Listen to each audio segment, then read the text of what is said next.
आणि सध्या दृश्य समोर येत आहेत। हा अपघात नेमका कसा झाला ते या दृश्यांमध्ये दिसतंय। टेक ऑफ घेतल्यानंतर अवघ्या काही मिनिटांमध्ये 5 ते 7 मिनिटांमध्ये हे विमान क्रॅश झालं। हे विमान खाली कोसळलं। टेक ऑफ घेतल्यानंतर हे विमान कशा पद्धतीने खाली कोसळलं हे अगदी स्पष्ट या दृश्यांमधून आपल्याला दिसतंय। रहिवासी भागामध्ये रहिवासी इमारतींवरती हे विमान कोसळलेलं आहे आणि त्यामुळे रहिवासी भागांचं तिथल्या स्थानिकांचं देखील खूप मोठं नुकसान झालेलं आहे। 242 प्रवासी या विमानातून प्रवास करत होते। एअर इंडियाचं AI-171 हे ड्रीम लायनर विमान कोसळलेलं आहे आणि ते विमान कोसळतानाची दृश्य समोर आली आहेत।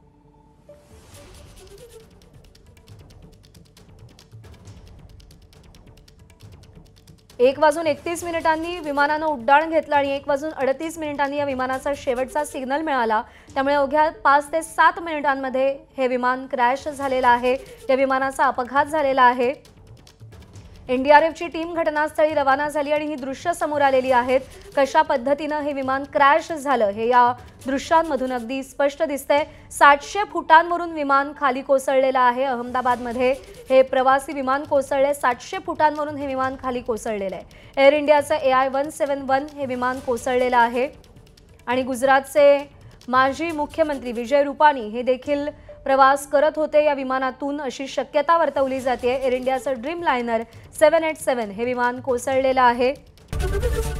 एबीपी माझा, उघडा डोळे बघा नीट।